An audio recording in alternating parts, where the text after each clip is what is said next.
Twongere tubifurize gukomeza kugubwa neza, twongere kubifuriza amahoro ndetse n'imigisha muri iki gitondo cyo ku itariki 11 ukwezi kwa gatatu ndetse umwaka ni 2026, tukaba tunabahaye ikaze irambuye hano kuri Stream Africa. Ikaze cyane ku makuru akomeye cyane tugiye kuba twabasangiza muri iki gitondo. Amakuru yacu turaza kuyahera rero ahitwa Iwarikare, mu karere ka Warikare, umudugudu wa Mukore. Biravugwa ko wongeye gufatwa n'ingabo za leta nyuma y'imirwano ikaze yahabereye hagati ya FRDC ndetse n'inyeshyamba z'umutwe wa M23, nyuma yo gutsindwa ndetse izo nyeshyamba zahungiye mu cyerekezo cya Ihura ku mupaka uhuza Warikare ndetse na Rucuru. Hagati aho kandi tukiri ku makuru y'imirwano, turaza kugaruka ahitwa muri teritwari ya Nyiragongo. Bavuga ko abarwanyi b'abazarendo bamaze kwinjira mu gace ka Karambo, kari ku ntera y'ibirometero bike cyane uvuye mu mujyi wa Goma, ndetse ni hafi y'akarere ka Karisimbi. Nk'uko bivugwa rero, biravugwa ko Goma irasumbirijwe cyane muri iyi minsi. Abaturage baho bati mudusengere nyamuneka.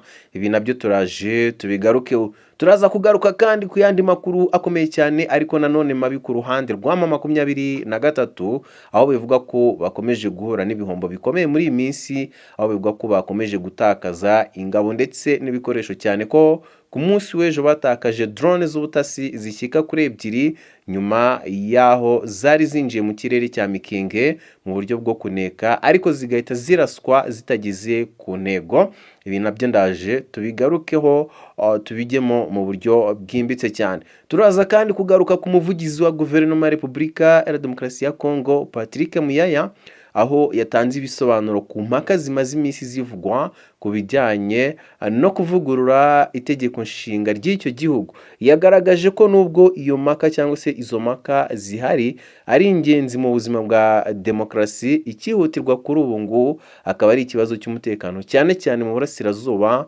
bw'igihugu. Ibi nabyo ndaje tubigarukeho ku buryo bwimbitse cyane. Turaza kandi kwambuka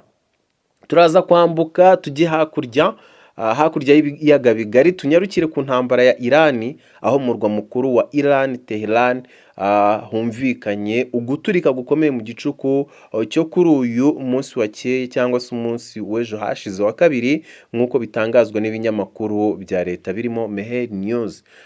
Aya makuru yacu rero nayo turaza kuyasoreza kuri Perezida Paul Kagame, aho bivuga ko ku munsi w'ejo yitabiriye inama mpuzamahanga yinga ku ngufu za nyikiriyeri i Paris.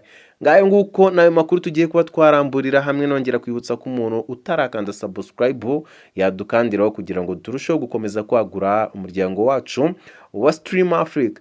Ngayo nguko rero amakuru mashya ava mu ntara ya Kivu y'Amajyaruguru aravuga ko umudugudu wa Mukore ubu ngubu ni umudugudu uri mu karere ka Warikare wongeye gufatwa n'ingabo za leta ya Repubulika ya Demokarasi ya Kongo FARDC, ndetse ibi bikaba nyuma y'uko abarwanyi b'abazarendo bagabye ibitero bikomeye ku nyeshyamba za M23 zari zifite icyo gice mu maboko. Ingabo za FARDC n'abafatanyabikorwa bazo b'abazarendo bakomeje gukaza umurego mu rugamba rwo gusubiza leta mu buyobozi bw'uturere twari twarafashwe n'inyeshyamba za M23. Ni ukuvuga ngo amakuru akomeza avuga ko imirwano ikomeje gukaza umurego mu ntara ya Kivu y'Amajyaruguru, aho ingabo za leta ya Kongo FARDC zifatanyije n'imitwe itwara gisirikare izwi ku izina rya Wazalendo bakomeje kugaba ibitero bikomeye ku nyeshyamba za M23. Iyi mirwano iri kuyoborwa ku rwego rwa politike n'ubuyobozi bukuru bwa leta ya Kongo iyobowe na Perezida Felix Antoine Tshisekedi, aho intego ngubu ari ugusubiza mu maboko ya leta uduce twari twarafashwe n'inyeshyamba za M23. Mu gace ka Warikare rero nuko byagenze. Amakuru akomeza avuga ko kandi akabyemeza ko umudugudu wa Mukore wongeye gufatwa n'ingabo za FARDC nyuma y'imirwano ikomeye yahanganishije izo ngabo n'inyeshyamba za M23. Ubu completely uno mudugudu uri mu maboko y'ingabo zirwana ku ruhande rwa leta, ubwo ni FARDC, FDNB ndetse n'abazarendo. Hagati aho nanone muri teritwari ya Nyiragongo abarwanyi ba Wazalendo bavuga ko bamaze kwinjira mu gace ka Karambo kari ku ntera y'ibirometero bike uvuye mu mujyi wa Goma ndetse hafi y'akarere ka Karisimbi. Uku kwinjira muri aka gace gufatwa nk'intambwe ikomeye ku rugamba rwo kwegera umujyi wa Goma. Aya makuru agaragaza ko abarwanyi ba Wazalendo bakomeje kwegera umujyi wa Goma ndetse umurwa mukuru w'intara ya Kivu y'Amajyaruguru. Tugarutse kuri depite rero w'igihugu uhagarariye teritwari ya Walikale mu nteko ishinga amategeko ya Kongo akaba yitwa Willy Mishiki, uyu yatangaje ko abarwanyi ba Wazalendo ayoboye bageze ku ntera y'ibirometero bike uvuye mu mujyi wa Goma, ndetse yabitangaje mu kiganiro yatanze kuri televiziyo ya TV50 ku mugoroba wo kuwa kabiri. Willy Mishiki yavuze ko ubu ayoboye abarwanyi ba Wazalendo barenga ibihumbi 280 ndetse bakaba bafite intego yo kubohora umujyi wa Goma uri mu maboko y'inyeshyamba za M23. Yavuze ko izi nyeshyamba zamaze kwimura icyicaro gikuru cyazo mu gihe abarwanyi ba Wazalendo bakomeje urugamba. Mu magambo ye yagize ati abarwanyi ba Wazalendo bari ku rugamba kugeza igihe umusirikare wa nyuma wa M23 azaba yavuye ku butaka bwa Kongo. Nubwo yagaragaje icyizere cy'intsinzi muri uru rugamba, Depite Willy Mishiki yanaburiye ubuyobozi bwa leta ya Kongo ko bugomba gutangira gutekereza ku hazaza h'abarwanyi ba Wazalendo nyuma y'intambara. Yavuze ko nibatateganyirizwa neza ejo hazaza habo bashobora kuzavamo ikibazo gikomeye cy'umutekano. Yagize ati Wazalendo bashobora kuzaba nk'igisasu gishobora guturika igihe icyo ari cyo cyose. Ni ngombwa ko hatekerezwaho uko bazashyirwa mu nzego z'umutekano cyane cyane muri polisi no mu gisirikare. Ibi byerekana ko nubwo Wazalendo bagira uruhare runini mu mirwano iri kubera mu burasirazuba bwa Kongo, hari impungenge ku bijyanye n'uko bazitabwaho nyuma y'intambara kugira ngo hatazavuka ibindi bibazo by'umutekano mu gihugu. Iyi ntambwe yafashwe na FARDC n'Abawazalendo igaragaza ko urugamba rukomeje guhindura isura ndetse ko urugamba rwo mu burasirazuba bwa Kongo nubwo imirwano ikomeje mu duce dutandukanye. Muri rusange ingabo za FARDC n'abafatanyabikorwa bazo bakomeje kugaragaza imbaraga n'ubutwari ku rugamba mu gihe impande zihanganye zikomeje guhanganira kugenzura uduce twinshi cyane tw'ingenzi muri Kivu y'Amajyaruguru. Mu yandi makuru mashya ava mu burasirazuba bwa Repubulika ya Demokarasi ya Kongo aragaragaza ko umutekano ukomeje kuba muke mu gihe imirwano hagati y'ingabo za FARDC n'imitwe yitwaje intwari ikomeje gufata indi ntera mu ntara za Kivu y'Amajyaruguru na Kivu y'Amajyepfo. Muri teritwari ya Masisi naho ingabo za FARDC zifatanyije n'Abawazalendo zongeye kwigarurira umujyi wa Kazinga nyuma y'imirwano ikomeye bahanganyemo n'inyeshyamba za M23. Uyu mujyi ufatwa nk'agace k'ingenzi mu bijyanye n'igenzura ry'umutekano muri aka karere. Amakuru avuga ko Kazinga yari yarafashwe n'izo nyeshyamba mu byumweru bibiri bishize mbere y'uko ingabo za leta zongera kwisubiza mu maboko ya leta. Leta ya Kongo ivuga ko umutwe wa M23 ndetse ngo ushyigikiwe n'ingabo z'u Rwanda kandi ko uwo mutwe wanashyiriweho ibihano na Amerika kubera ibikorwa byawo byo mu burasirazuba bwa Kongo. Hagati aho mu karere ka Minembwe ko mu ntara ya Kivu y'Amajyepfo biravuga ko inyeshyamba za M23 zongeye kurenga ku gahenge ndetse zifashishije drone mu rwego rwo kugerageza guhungabanya ibirindiro by'ingabo za FARDC. Amakuru avuga ko iki gikorwa cyabaye mu mpera z'icyumweru gishize. Icyakora ingabo zidasanzwe za FARDC zari zashyizwe mu bikorwa byo kurinda igihugu zashoboye kurasa no guhanura drone ebyiri zivuga ko zari za M23. Ibyo byabereye mu gace ka Mikenge kari mu karere ka Minembwe ku misozi miremire ya Fizi. Nk'uko amakuru atangwa n'inzego za gisirikare abivuga, mu gitondo cy'uwo munsi habanje guhanurwa drone ya mbere, nyuma y'amasaha make indi nayo iraraswa iramanurwa. Ibyo byatumye mu kirere cya Minembwe humvikana urusaku rw'amasasu n'ibisasu mbere y'uko izo drone zombi zirangira cyangwa se zishyirwa hasi. Abo basirikare cyangwa se abo mu gisirikare bavuga ko izo drone zari izo mu banzi ndetse zagurukaga hejuru y'ako gace kandi ko zifitanye isano n'inyeshyamba za M23. Amakuru atangwa n'abasirikare bari aho yagize ati drone z'abanzi zagurukaga hejuru ya Minembwe uyu munsi zarashwe n'ingabo za FARDC, zombi zahanuwe kandi ubu ziri hasi imikenge.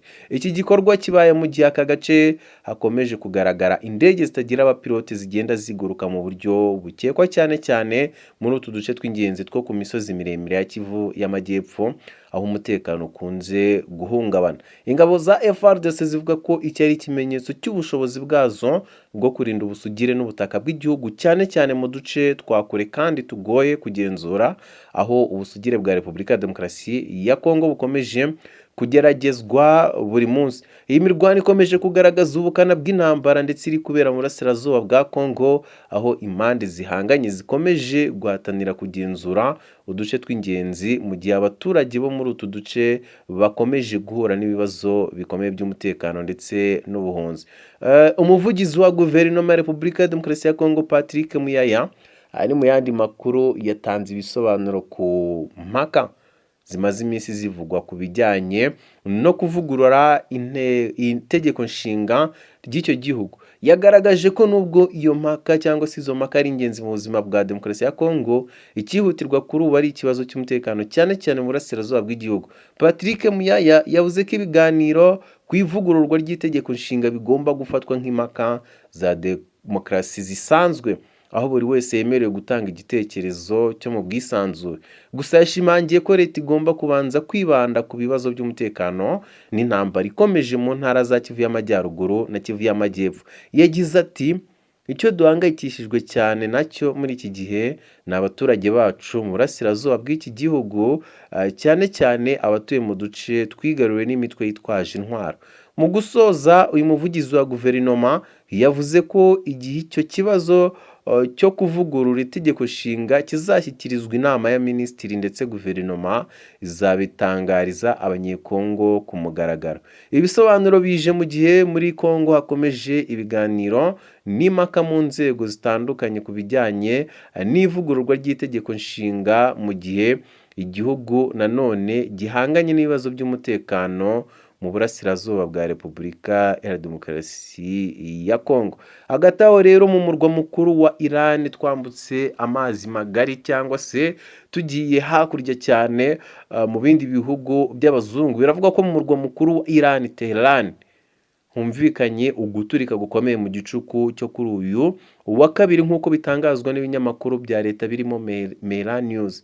Igisirikare cya Israel cyatangaje ko cyakoze ibitero by'indege ku duce twa Tehran na Tabriz, kivuga ko cyateye ibigo bikuru by'ubuyobozi bw'ingabo.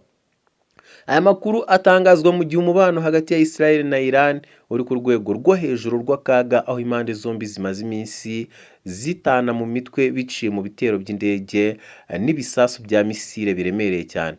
Kugeza ubu ntiharamenyekana neza igihombo cyatewe n'ibi bitero cyangwa se umubare w'abahohotewe, ariko amakuru avuga ko humvikanye urwamo rw'ibisasu no guturika mu bice bitandukanye bya Tehran. Abasesenguzi bakomeza bavuga ko iyi ntambara ishobora gukaza umutekano muke mu karere ka Moyen-Orient, cyane cyane ko ibihugu bikomeye ku isi bikomeje gukurikirana aya makuru hafi, ndetse aho bakomeje kuvuga ko iyi ntambara ishobora kubyaramo intambara ya gatatu y'isi. Mu yandi makuru rero biravugwa ko umukuru w'igihugu cy'u Rwanda Paul Kagame yitabiriye inama mpuzamahanga yiga ku ngufu za nukiliyeri i Paris. Aya niyo makuru tugiye kuba twanasorezaho. Perezida w'u Rwanda Paul Kagame ari mu bayobozi bakomeye ku isi bitabiriye inama mpuzamahanga ya kabiri igamije kwiga ku ruhare rw'ingufu za nukiliyeri mu iterambere rirambye ry'isi. Iyi nama yateguwe ku butumire bwa perezida w'Ubufaransa Emmanuel Macron, ikaba iri kubera mu mujyi w'i Paris mu Bufaransa.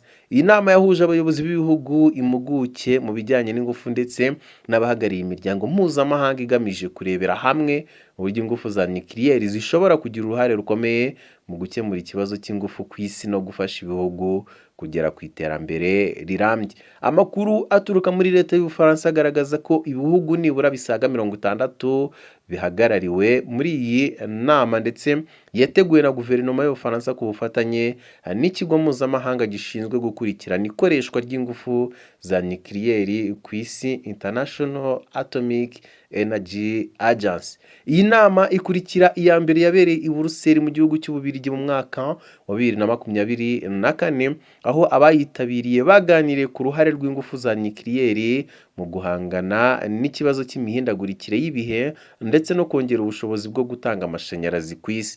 Atangiza ku mugaragaro iyi nama, Perezida Emmanuel Macron yavuze ko ingufu za nukiliyeri ari kimwe mu bisubizo by'ingenzi isi ikeneye mu rwego rwo guteza imbere ubukungu no kugera ku bwigenge mu bijyanye n'ingufu. Yagize ati, turi hano kuko duhuriye ku gitekerezo cyoroshye. Dukeneye ingufu za nukiliyeri kuko ari isoko ikomeye y'iterambere n'ubwigenge mu bijyanye n'ingufu. Macron kandi yagaragaje ko iyi nama ibaye mu gihe isi iri mu bihe bidasanzwe, aho ikibazo cy'umutekano n'intambara biri mu bihe bitandukanye by'isi, cyane cyane mu karere k'uburasirazuba bwo hagati, ndetse bikomeje kugira ingaruka ku isoko ry'ingufu ndetse no ku mutekano w'ibihugu. Mu bayobozi bitabiriye iyi nama harimo Perezida Paul Kagame uhagarariye u Rwanda, ari kumwe n'itsinda ry'impuguke zirimo n'abakozi b'ikigo cya leta gishinzwe ingufu za nukiliyeri mu Rwanda, aricyo Rwanda Atomic Energy Board. Mu ijambo rye, Perezida Kagame yavuze ko u Rwanda rufite intego yo kongera cyane ubushobozi bwo gutanga amashanyarazi hagamijwe gushyigikira gahunda z'iterambere igihugu cyihaye mu myaka iri imbere. Yagize ati, u Rwanda rufite intego yo kuba igihugu gifite ubukungu buciriritse bugana ku rwego rwo hejuru bitarenze umwaka wa 2050. Kugira ngo ibyo bigerweho bisaba amashanyarazi menshi kandi ahoraho. Niyo mpamvu twashyize ingufu za nukiliyeri mu ngamba zacu z'iterambere. Leta y'u Rwanda imaze igihe igaragaza ko ishaka gukoresha ikoranabuhanga rigezweho rya Small Modular Reactors, ni ukuvuga imashini nto zitunganya ingufu za nukiliyeri zishobora kubakwa ku gipimo gito ariko zitanga amashanyarazi ahagije ku baturage ndetse n'inganda. Ubu buryo bufatwa nk'uburyo bugezweho, butekanye kandi budasaba ibikorwa remezo binini nk'ibyakoreshwaga mu mashini nini za nukiliyeri zo mu bihe byashize. U Rwanda ruteganya ko izi ngufu zizunganira izisanzwe zituruka cyane cyane ku mazi, bityo zigafasha igihugu kugera ku ntego yo kongera ubushobozi bwo gutanga amashanyarazi mu buryo buhoraho. Iyi nama ibaye nyuma y'uko mu cyumweru gishize impuguke z'ikigo mpuzamahanga International Atomic Energy Agency zasuye u Rwanda mu rwego rwo kugenzura aho gahunda y'iki gihugu yo kwinjira mu ikoreshwa ry'ingufu za nukiliyeri igeze. Abo bagize itsinda ry'ubugenzuzi barebaga ibyangombwa bya tekinike, amategeko, ubushobozi bw'abakozi n'ibindi bikenewe kugira ngo igihugu gitangire umushinga nk'uwo mu buryo bwizewe kandi butekanye. Abagenzuzi rero bagaragaje ko icyo gikorwa kigamije kureba niba u Rwanda rwujuje ibisabwa mbere yo gutangira gushyira mu bikorwa imishinga yo kubyaza amashanyarazi ingufu za nukiliyeri.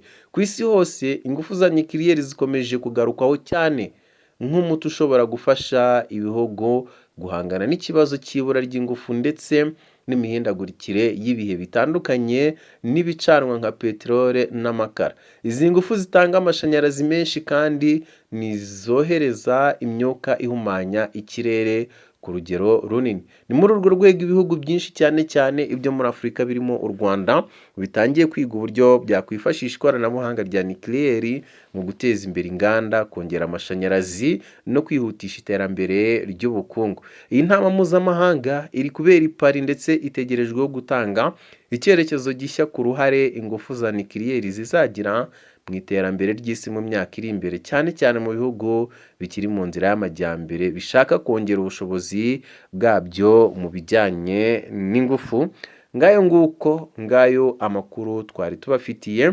Reka nshimire buri umwe wese wabanye natwe, reka nshimire buri umwe wese wakanze subscribe hano kuri Stream Africa, umuyoboro ubagezaho amakuru y'ukuri kandi yizewe. akaba ari amakuru aba arebana n'amakuru yo mu karere k'ibiyaga bigari ndetse n'amakuru yo ku isi yose muri rusange. Hagati aho reka nshimire buri umwe wese rwose udahwema kwibanira natwe, ariko nongera kwibutsa ko rwose umuntu utarakanda subscribe nta nkandiro kugira ngo turusheho gukomeza kwagura umuryango wacu wa Stream Africa, umuyoboro ubagezaho amakuru y'ukuri kandi yizewe. Niba utarakandaho rwose nkandiraho, wibuke no gukanda ku kazogera kugira ngo uzajye ubasha kubona notification, hanyuma ubashe kubona amakuru mu ba mbere. Ngayo nguko rero, reka mbashimire mbabwira ngo mukomeze kugira ibihe byiza, Nyagasani akomeze abandindire ndetse andi makuru nakagaruka, nkababwire ngo mukomeze kugira ibihe byiza ndetse turabakunda cyane.